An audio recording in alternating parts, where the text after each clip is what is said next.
오늘 한동훈 장관 앞서 보신 것처럼 민주당이나 MBC나 제 탓을 많이 하더라. 가해자가 피해자를 탓하는 모습, 정상적인 모습은 아니라고 생각한다. 그리고 최근에는 본인 개인정보 유출에 대해서 민주당이 관여하는 건 없는지 먼저 점검해야 된다. 며칠간 이런 메시지를 내긴 냈었거든요. 네, 그러게요. 이 어떻게 보면 국회의원과 국무위원은 사실 이 대한민국 법무 행정을 놓고 이 잘잘못을 따지고 어떻게 하면 잘할 수 있을까 이런 잘하기 경쟁을 하면 참 좋을 텐데 굉장히 좀 뭐랄까요 사적 감정이 드러난 이런 공방을 주고받는 것이 좀 안타까운데요.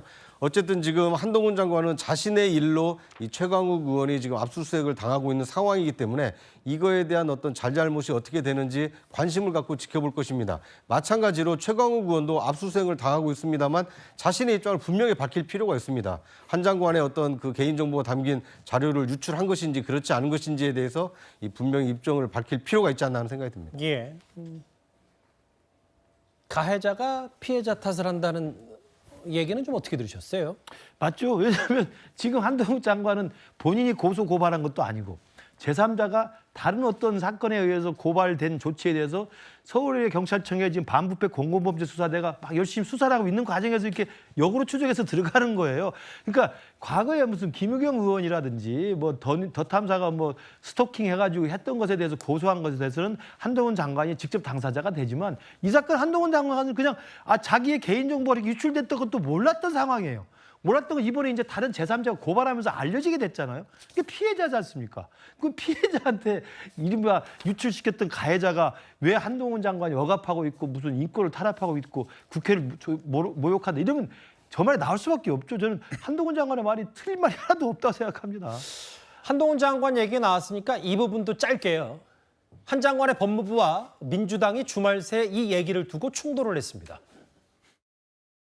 검찰이 검사 파견 제도를 악용해서 뭐 법무부를 장악하고 있다 뭐 이런 식으로 민주당에서 좀 주장을 하고 있는데 이에 대해서 좀 입장 한 말씀.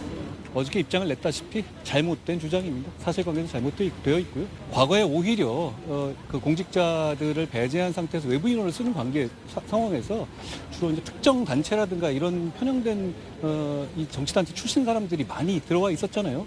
그러니까 그런 부분들이 오히려 더 문제가 아니었나 생각합니다. 물론 공직이라는 것은 전문성과 능력 그리고 국민에 대한 자세만을 기준으로 기용해야 하는 것이고 그래야 한다고 생각합니다. 그렇지만 뭐 민주당이 어제 한 비판이 정당한 비판으로 보이지는 않습니다. 민주당이 어제 한 비판은 바로 검사 파견제가 검찰의 특권 놀이터로 전락한 거 아니냐. 이 부분이 한정은 저렇게 얘기를 했네요. 그러니까 이거는 이제 각 정권의 어떤 방향성이 다른 거죠. 왜냐하면 그 문재인 정부는 법무부의 탈검사화를 추진을 많이 했습니다. 또 청와대에도 탈검사를 많이 추진했어요.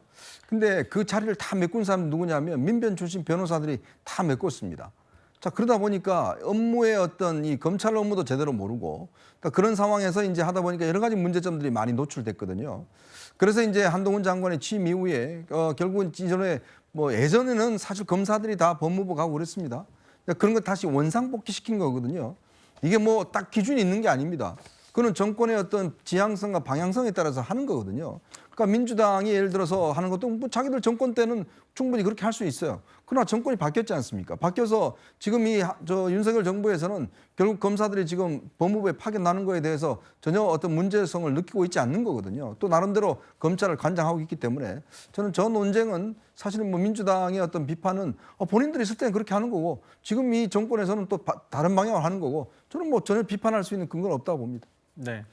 이 부분에 대해서는 조금 그래도 한동훈 장관이 한번 좀 그래도 길은 한번 기울여 볼 필요는 있다. 물론 뭐 말씀해 주신 대로 전 정부에서 뭐 민변 출신이라든지 많이 외부 인사들을 도입한 것은 사실이에요. 그리고 이제 왜 그렇게 했냐라는 취지도 있거든요. 물론 각각의 취지가 좀 다를 수는 있습니다. 뭐 아까 말씀해 주신 대로 검찰 업무라든지 법무부 업무가 검찰과의 어떤 이런 연계성이 있기 때문에 이런 걸 잘 파악하기 위해서 검사들을 파견하는 경우도 있지만은 또 우리가 얼마 전에 선관위 문제를 보지 않았습니까? 그러니까 외부에서 견제되지 않은 권력, 기관은 내부에서 부패하기 나름입니다. 예. 저는 그런 면에서 외부에서 감시하는 감시자도 있어야 된다고 보거든요. 그래야지만 우리가 일반 사기업에서도 외부 사회이사라든지 사회에서 감사를 든다든지 외부 감사를 한다든지 그러니까 외부에서의 어떤 견제 기능이 있어야 된다고 보거든요. 그러니까 법무부도 마찬가지고 검찰도 마찬가지고 외부 개방직이 있습니다. 그런 부분에 대해서는 굳이 검사 출신이 아니라